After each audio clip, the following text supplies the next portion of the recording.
wa ashhadu anna Muhammadan abduhu wa rasuluh amma ba'du. Qala Allah ta'ala fil Qur'anil Karim, a'udzu billahi minasy syaithanir rajim. Innas sholata kanat 'alal mu'minina kitaban mawquta. Wa qawluhu aqimis sholata liduluki syamsi ila ghasyaqil lail wa qur'anal fajri inna qur'anal fajri kana mashhuda.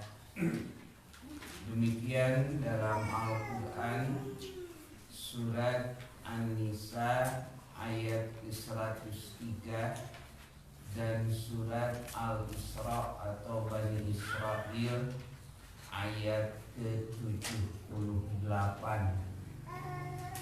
Hadirin ikhwatul iman, jamaah ahli pengajian rahimakumullah, sudah 1 tahun lebih kajian kita tiap Ahad pagi itu berhenti dengan alasan COVID-19. Jadi biasanya Ahad pagi itu pengajian di Masjid Al-Ihsan di RW 13 Gang Delima, blok seberapa teh? Nah, cuman karena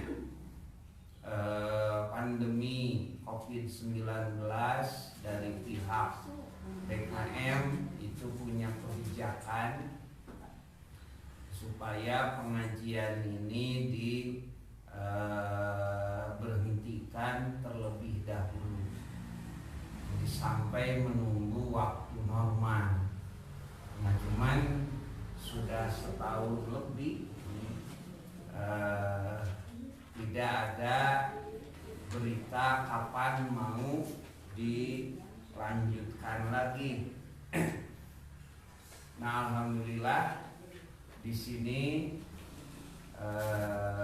kami pimpinan jamaah dan pimpinan cabang Persatuan Islam Cimahi Selatan mengupayakan masjid yang baru. Awalnya kerjasama dengan Yayasan At-Tarohum, perwakilan dari Riyadh Arab Saudi, akan tetapi sama karena ada COVID-19 tidak berjalan lancar dan akhirnya membuka donatur untuk jamaah. Jadi jangan ragu-ragu ada yang sama masjid di Arab. Nah, tidak ya, dulunya memang begitu, 90% itu dijamin di Arab. Tapi karena kondisinya seperti sekarang, ya 50%. Jadi dari sana memang ada, tapi dari kita pun membuka kesempatan pada ikhwatul iman yang punya rezeki lebih. Alhamdulillah bangunan ini sudah dianggap beres, bisa digunakan, tinggal maju ke depan ini kanopi supaya kalau Jumatan penuh atau kegiatan penuh bisa digunakan di luar. Malah untuk ke depan, sebelah depan kanopi, supaya rada menarik, itu ada keinginan untuk memasang tenda seperti di Masjid Nabawi, jadi juga di payung, ngan meureun moal muka tutup atau sabaraha listrik oge yang terbuka saja, jadi supaya ada daya tariknya itu masjid. Insya Allah kita pun sedang melobi ke yayasan lain. Setelah beres pembangunan masjid ini, terus ke sebelah barat pembangunan madrasah. Jadi untuk PK, PAUD, RA, ini kan sama bangunannya sudah tua, maka diupayakan untuk dibarukan lagi. Nah, mudah-mudahan nanti ada donatur baik dari Arab ataupun dari jamaah kita. Nah, untuk mengulang dan melanjutkan bahasan, kita coba kembali mengulang bab sholat. Malah nanti mungkin sebulan sekali untuk masalah-masalah tertentu itu yang sudah terjadi di masyarakat, tapi ternyata tidak sesuai dengan keterangan-keterangan dari Al-Quran dan hadis, maka kita akan mengundang pakarnya dari pimpinan pusat, dari Piade, dari Dewan Hizbah, untuk membahas masalah-masalah tersebut. Karena dalam sholat pun ada beberapa hal yang seringkali salah dilakukan, seperti bagaimana cara ruku yang benar, sujud yang benar, bangkit dari ruku, bacaan-bacaan dan sebagainya. Nah, itu perlu pengkajian yang mendalam dan perlu dalil-dalil yang kuat, yang sahih. Jadi supaya nanti Bapak Ibu punya pegangan. Kunaha ieu salat teh make jeung ieu ngangkat leungeunna, bangkit dari ruku atau sujud. Nah, itu kan ada dalil-dalilnya, termasuk yang lain-lainnya. Jadi sudah kami koordinasikan dengan pihak-pihak yang lain. Kalau sewaktu-waktu diminta di sini memaparkan hal-hal yang berkaitan dengan fikih ibadah. Pertama yang kita bahas itu mengenai waktu-waktu sholat. Berdasarkan Al-Quran surat An-Nisa ayat 103 dan Al-Isra ayat 78. Allah Subhanahu wa ta'ala berfirman, inna sholata kanat 'alal mu'minina kitaban mawquta. Sesungguhnya sholat itu sudah ditetapkan waktunya bagi orang-orang yang beriman. Nah, itu di dalam ibadah ada yang namanya mikot. Mikot itu batas. Nanti ada yang disebut mikot zamani. Nah, ini batas waktu. Ali sholat teh diiraha mimitikna. Kemudian yang kedua ada mikot makani. Mikot makani teh batas tempat. Nah, kalau sholat itu bisa di mana saja, cuman waktunya tidak boleh seenaknya. Itu namanya mikot zamani. Zaman itu waktu. Kapan sholat duhur, kapan sholat subuh, itu ada waktunya. Itu namanya mikot zamani. Saum Ramadan ya harus di bulan Ramadan, waktunya itu namanya mikot zamani. Ada lagi selain mikot zamani, itu mikot makani, batas tempat.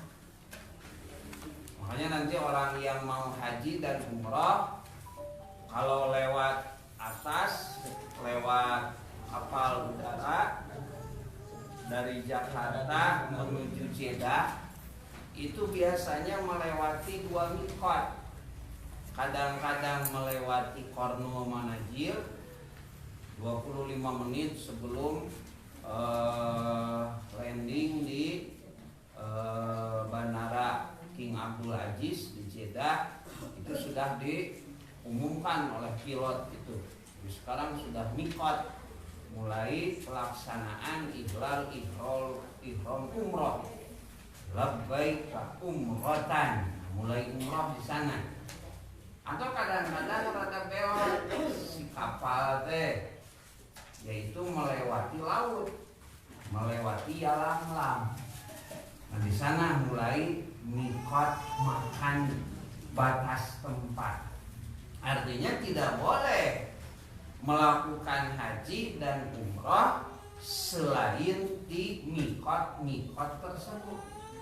Jadi haji jeung umroh mah wayahna kudu ka Mekah. Teu meunang haji jeung umroh kaluar Mekah. Jadi pernah jamaah kita itu ada pertanyaan, katanya boleh tidak diundang syukuran orang ibadah haji tapi hajinya lain ka Mekah. Kamana kabitu tuh kakodian bageula mah India. Nah, sekarang sudah pecah dari Pakistan karena di sana ada seorang nabi ke-26 namanya Mirza Ghulam Ahmad. Tadinya senang nabi di India. Kata saya ya tidak boleh temenan. Dari teman sudah di luar Islam. Jadi ulama haji nanti ka Mekah. Lamun haji ka India engke bisi salah talbiyah. Ai ka Mekah makan labbaik Allahumma labbaik. Ari ka India mah meureun talbiyah teh kus papahe. Tidak talbiyah. Jadi mereka sudah berani. Buka monang, buka orang oke hayang ibadah haji begitu ke India. Tidak usah, dia tidak boleh karena itu sudah masuk upacara agama gitu. Tong pilueun. Nah kemudian di kita juga kadang-kadang kan suka ada istilah keun bae teu bisa ka Mekah oge. Tapi 7 kali ka Cirebon eta sarua jeung ka Mekah. Berapa kali dulu teh anak? Kakak pamijahan tadi dinya teh aya buha anu tembus ka Mekah. Eta teh ukur dongeng. Karena tidak bisa, ini sudah ada ketetapan. Itu namanya miqat makani. Jadi yang dari Madinah itu di Bir Ali, Indonesia mah urang kalau naik kapal kadang-kadang di Yalamlam, kadang-kadang di Qarnul Manazil. Inna sholata kanat alal mu'minina kitabam mawquta. Jadi sholat ini tidak sembarangan, harus sesuai waktunya. Makanya nanti jangan hanya mengandalkan keikhlasan. Jadi ibadah itu oleh Allah akan diterima kalau memenuhi 2 syarat. Hiji ikhlas karena Allah. Karena kalau hilang ikhlas gugur itu amal itu.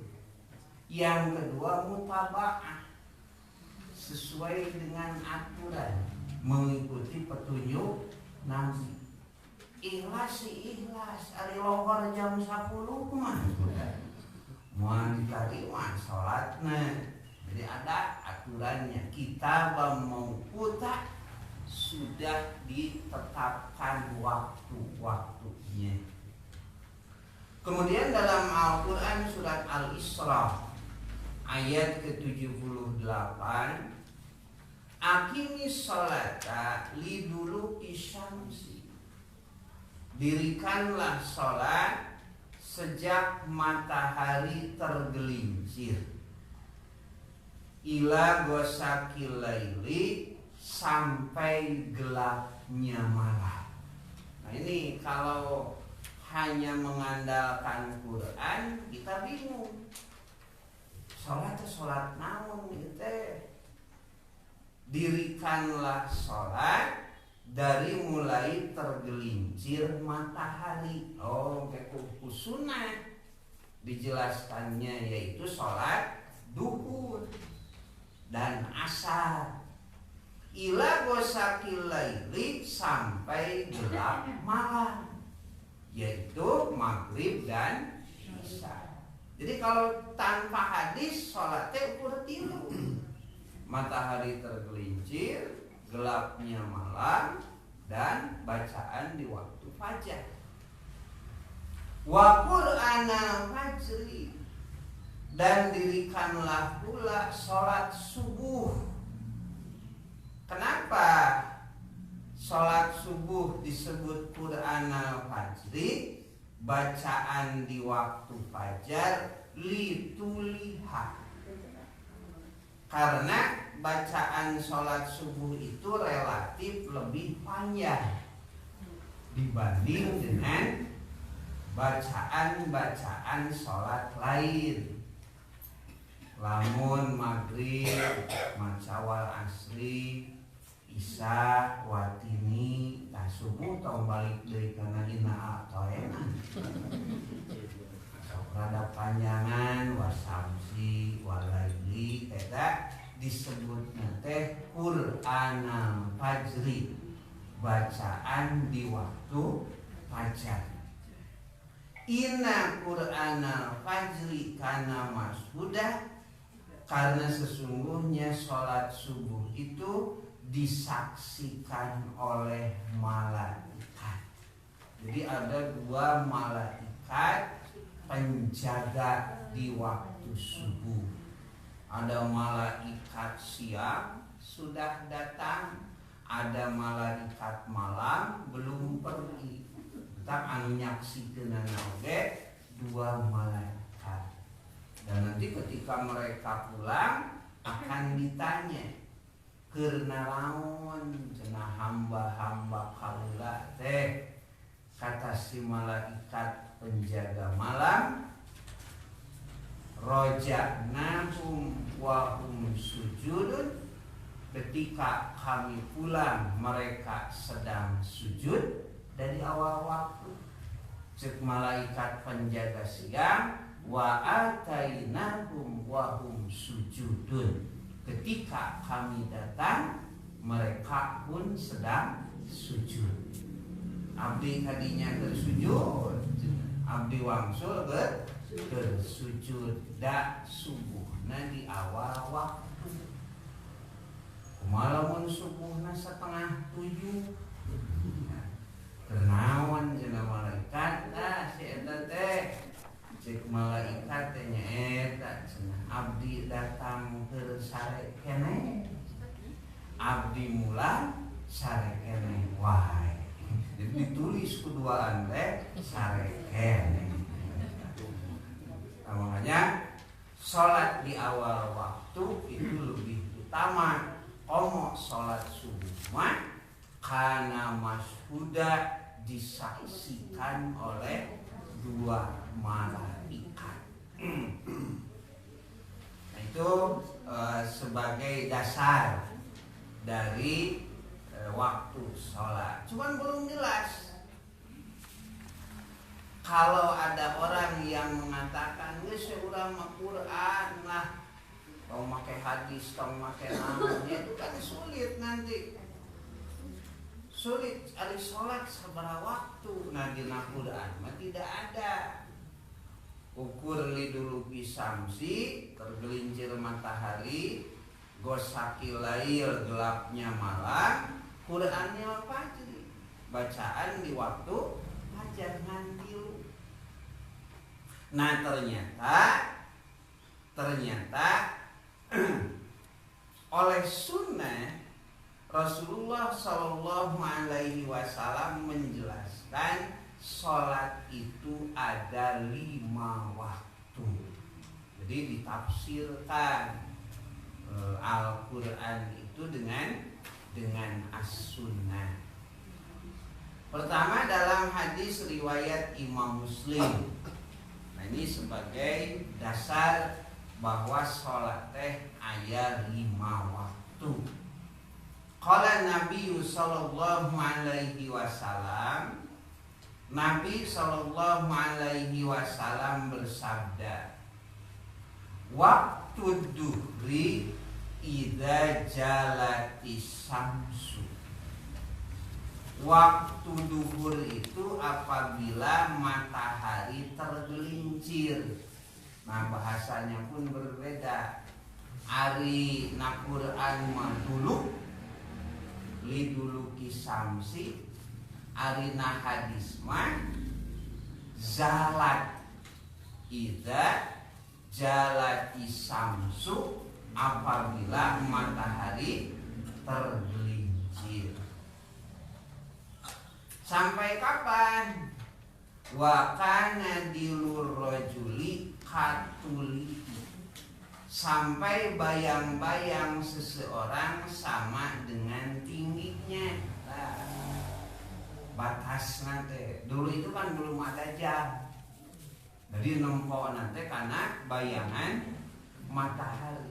Jadi kalau matahari sudah bergeser ke sebelah barat, nah itu duhur.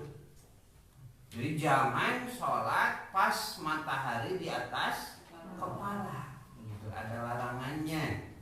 3 waktu sholat yang dilarang, dilarang sholat dan dilarang menguburkan jenazah. Pertama ketika matahari terbit, jam 6. Kedua ketika matahari di atas kepala. Ketiga ketika matahari terbenam sebelum maghrib. Dan jadi harus telik karena waktu teh. Nah sekarang alhamdulillah sudah ada jadwalnya. Oh ini mah lohor teh jam 11:50 kita menjumaahan. Anggap ini nama jam 12. Nah sebenarnya bisa sekedap teuing pan ente mah telat atuh datangna. Jadi ini pangpaneurina balik pangbulan. Jika ibadah haji, itu pangmahalna teh kitu haji plus teh kitu. Ini paneuri balik jumaahannya gitu, ini paneuri balik jadi jumaahan plus. Dan ada peperihan haji plus encan jumaahan balik plus. Waktu duhri idza jalati samsu. Waktu duhur itu apabila matahari tergelincir. Apabila matelik misalnya. Jadi ada sampai sekarang kan juga masih ada ya yang mempraktekkan jam matahari. Jadi kupanon poe gitu. Wakanya dilur rajuli katulihi, sampai batas bayang seseorang itu sama dengan tingginya. Malam yahduril asru, selama belum datang asar. Nah, nepi kandinya nepi ka jam 3. Boleh tidak sholat duhur 2:30? Boleh, da waktuna. Nah, waktu nanti aya awal waktu, aya tengah waktu, aya akhir waktu. Nu teu meunang mah ngahaja ngakhir waktu. Sakitu nyangse. Ngadengi adan teh ukur rerenyagan we. Geus lokor deui wae. Bari teu kemana-mana. Cicing ngajentut. Dong asar, geus asar deui wae. Padahal lokor ge acan. Tah eta teu meunang aya kitu mah. Karena kesibukan tertentu, apalagi seperti seorang dokter yang harus mengoperasi pasiennya. Mau diantar begitu bahaya, maka dia mengorbankan awal waktu, maka itu tidak jadi masalah. Salila eta we tah nepi ka bayangan seseorang sama dengan dirinya. Jadi lamun 1,5 meter teh kalangkangna sarua 1,5 meter. Wa waqtul asri malam tasfarras syamsu. Waktu asar itu selama matahari belum menguning. Nah, komo asar mah ku Nabi diwanti-wanti. Lah ka bapak-bapak anu masih keneh sumanget digawe, heug aya pagawean anu ngagokan. Teh bagaimanapun pentingnya mending ditinggal. Bisi asar ka maghriban. Nabi mengatakan manfaat khusolatul asri. Siapa yang terlewat sholat asar, lain moal erek ngan ieu nuan proyek atuh pibatieun geus nonton. Asar tereh bea rek nu mana ieu? Rek nungguan nu nonton atau kajen asal kaburitan. Ya tentu untuk seorang mukmin dia sholat saja dulu asal. Ken dari rezeki mas sudah ada ketentuan.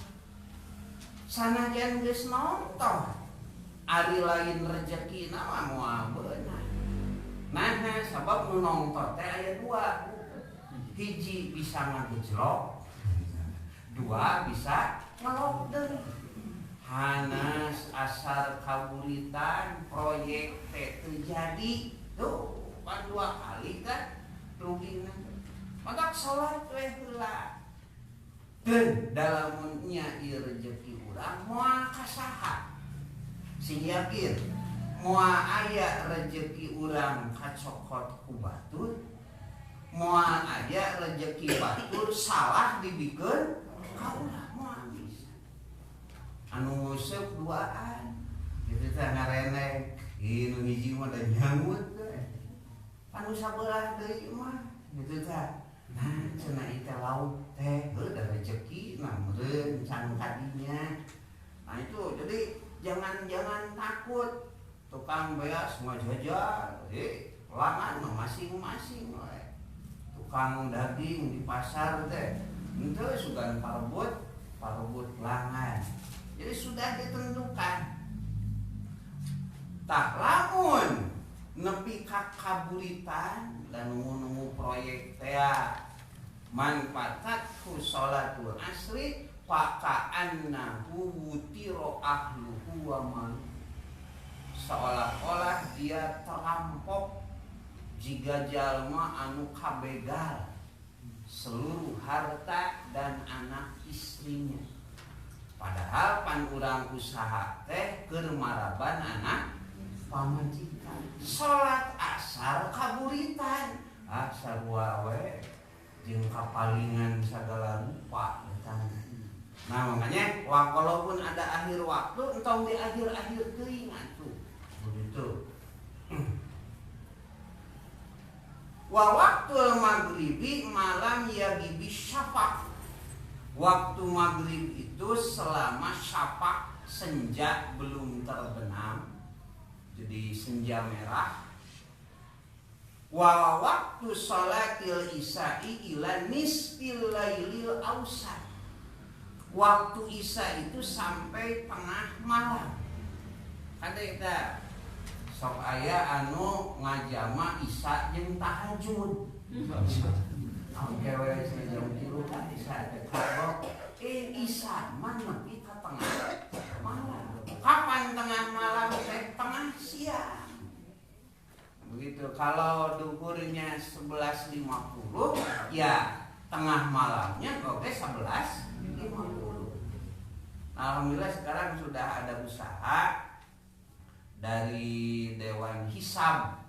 Jadi di pimpinan pusat itu ada 2, aya Dewan Hisbah, itu yang menangi urusan fikih, aya Dewan Hisab.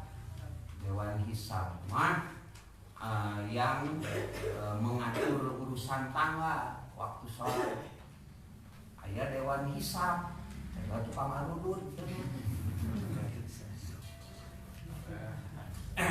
Dewan Hisab, nah sekarang sudah mulai di kalender itu ada batas sholat isya. Sebab kadang-kadang kita itu lebih jam sabaraha begitu. Ternyata bukan sampai subuh. Jadi dari tengah malam sampai subuh mah lowong. Kan disebut sholatul lail eta, sholat malam jadinya utamanya. Nah itu sampai tengah malam sholat isya teh. Wa waktu subhi. Nah waktu subuh itu min tulu'il fajri, dari mulainya terbit fajar. Nah nanti fajar ada 2 Bu, ada fajar kizib, fajar bohong. Eta mah ketika Bilal adzan awal, kira-kira jam 3:30. Ari al-fajru teh artinya retak. Jadi langit teh jiga bulan dengan warna putih, kazanabi sirhan, seperti ekor serigala. Disebut nanti membujur dari atas ke bawah. Mentempo kalubur, oh iya mah fajar bohong. Jadi encan waktu subuh tapi sholat tahajud. Nah yang kedua ya fajar sidik. Nah ini yang dimaksud di sini. Itu mah melintang dari utara ke selatan.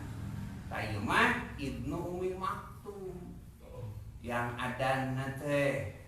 Jadi Nabi punya muazin 2, hiji Bilal, 2 Ibnu Ummi Maktum. Nah Bilal mati penting. Makanya untuk membedakannya ditambah taswib, as-sholatu khairun minan naum. Khairun teh lebih baik, akhyar begitu. Untuk nyarekan anu sare ya bapak-bapak, ibu-ibu, ari tahajud teh lebih baik daripada tidur. Kade ulah sakaganggu, eta senemu adin. Maka jeung ngagoreng tidur lain ngagoreng tidur lebih baik. Artinya tidur pun baik. Ngan sholat tahajud lebih baik. Tinggal milih, rek milih nu mana, rek milih nu lebih baik, rek milih nu baik. Anu baik we cenah abdi mah mata tidur we. Bisa kali-kali mah itu milih nu lebih baik. Itu khairun minan naum. Malam tatlu'i syamsu, sebelum matahari terbit. Nah, nanti ku ahli hisab dihitung di jam sabaraha. Kalau dulu di sana di zaman Nabi, karena memang sampai di sana ilmu pengetahuannya jadi belum seperti sekarang. Jadi mengandalkan